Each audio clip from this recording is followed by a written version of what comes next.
Hello, everybody. Today we'll be talking about the Yodica film, which is kind of like the tie-dye of films, and it only applies to 35mm films. What they do is they dip each side of the film with some kind of chemical that colorizes it in different colors. It's made in Italy, and it's kind of like a fun, like, toy film. Maybe if you're out with your friends, you want to shoot with this film kind of thing. And maybe you could use it for like heavily stylized commercial work, but other than that, I don't really see it being used for anything else. Like, you can't really do anything serious with it because if you shoot like documentary or even like street photography, it will come off somewhat like toyish. My best example is I was shooting at a Black Lives Matter protest here in Toronto, and I shot with a Yodica. It kind of came off like a pride parade. Not saying that the pride isn't important, but it weighs differently, you know? There was a serious political movement that was happening here in North America and around the world, I guess. And shooting with the Yodica kind of made it like almost too playful for my taste, at least. But that could be a project for someone else, but not for me. Anyway, today we'll do a different thing where I'll just go over some of the pictures that I shot with Yodica and I'll talk over it. And I think that might be better. So this first photo is a COVID haircut. It looks like it's like the red and the blue colorization version of the Yodica film. This was one of the films that actually like I shot and everything came out underexposed. So in post, like after, even when I was scanning it, I was overexposing it, like the shadows and everything. And you can see here, like, it's really in the midtones and like in the shadows that you can kind of see the colorization effects of the blue and the red. And next one is one more out in the daylight. You can't really see it in here, eh? Yeah, you can't really see it, but you can kind of tell that the hues with the leaves, that area is kind of shifting. And I guess like in the bottom area, it's a bit like bluer, it's like colder. I kind of like this shot because this old Korean man, he's talking about Koreans voting. He was by himself. This is during COVID, by the way, so it's like no one's outside other than this like girl that was just bike by. And yeah, I was just like, oh, this old Korean man's like doing his thing. Props, bro. Props, old man. This one was also like heavily underexposed. Like, it was super dark when this film came out. Yeah, it's the same like red top, blue bottom film. You can kind of see like from the shadows up top in that building. It's like red shadows instead of like, you know, just somewhat dark. I guess dark. It should be a darker like wood color, I'm assuming. And then in the two little girls and the shadows there look pretty blue to me. I thought it was cute. They're wearing prime colors, you know, the dad and like the two little girls. So I thought, I was like, oh fuck, let's take a picture of them, sneak a shot. This is the local basketball court. You can't really tell the difference between hues in this as well.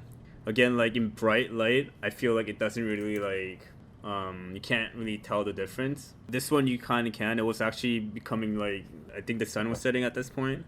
Like obviously in like some of the shadows, it's just like red, orangish, and in the bottom it's like blue. You know, this is one of my favorite like 7-Elevens because I have like memories here just in the summertime. This is across Trinity Bellwoods Park, by the way, so like I get like slushies. And now that I'm getting older, like I can't really handle slushies anymore. I take like one sip and I get like brain freezes and shit, you know. It's pretty intense, but I still have fond memories with that 7-Eleven. Oh yeah, this bulldog.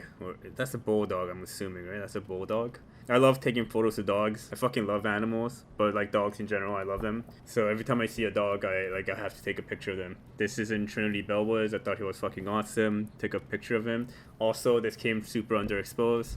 In post, I brightened it up, and you can kind of see like it's like a kind of a rainbow hue kind of happening.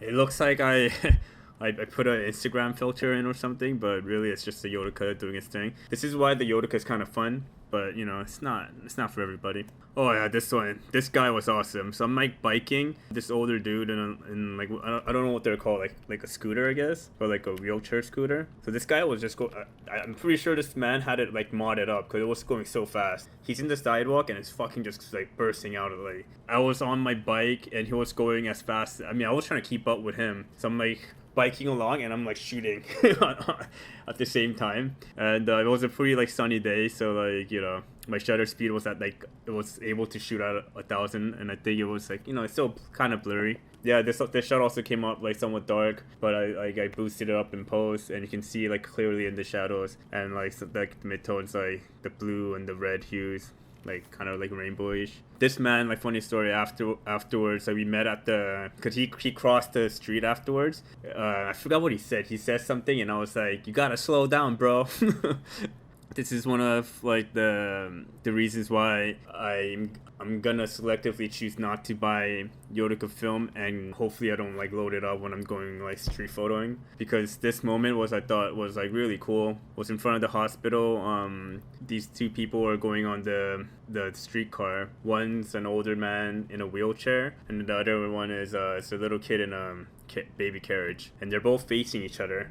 And I guess like the older man had to like back into it, I guess. I don't know why he had to do that, but he was trying to back into the ramp to the streetcar. And yeah, they were both facing each other at that moment. And I was like, oh fuck, I gotta take a photo of this. And I took a snap, and I'm using the A3000, which tends to underexpose. So I did that little trick where you expose first, you press halfway, and then like boom, you shoot it.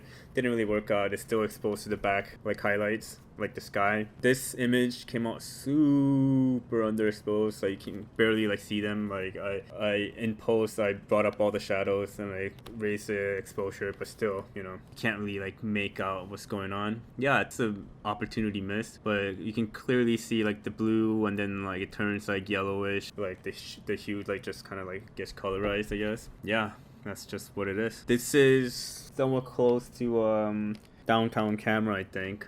It's like the church right by there. I thought it was cool. There was two people hanging out, sitting on the stairs, and then this lady with a mask was coming out to the street. Again, like you can really see the colorization effects within like the shadows and the midtones. But also, like for street, I don't know if I want this kind of look. I would rather have like a gold, like a Kodak Gold 200. You know, I'd rather have that than this. You know, this is on Queen Street, downtown Toronto. Thought it was kind of cool. I was just like, it was a busy day. This is during COVID as well. It was unusually busy on Queen Street. A lot of people were just crossing the street. Really hard light coming in and like shadow casting on that building back there. And then there was like some kind of construction happening, so there was like smoke coming up, like, or fog, I don't know what you call it, from the sewers. And I was like, oh, let's wait for people to cross and shit and like take a photo. Again, like here, you can definitely tell, even in the highlights, the color hue shifted. It's really evident in the shadows more than anything else. I think it's always fun to shoot in Chinatown, like New York City way more than Toronto, but Toronto Chinatown has its own like unique characteristics. During COVID, it was actually somewhat quiet, but this one day, like when I was biking by, because I live just on like Spadina, and I bike by Chinatown a lot, and it was just packed. This like supermarket was super packed, like just people everywhere, like, and I was like, oh man, okay, let's take some photos. So I kind of chilled here for like maybe 10 minutes, like in the middle of like people. Some people were wearing masks and some people weren't. You can kind of see actually that dude's not wearing a mask, and then that lady in the back is also not wearing a mask, and everyone's kind of touching everything. And this is before like the World Health Organization announced that COVID doesn't survive on surface. So at this point, people still believe that you had to like be careful with like surface stuff. But you know, people in Chinatown, they don't give a fuck, and that's why I kind of like Chinatown too. The respect to people who are there just shopping, not giving a fuck. But also, you know, you gotta be careful. But yeah, also in this shot, you can really tell like in the shadows is where you can see the colorization effects of the Yodica film. Oh yeah, I love this shot.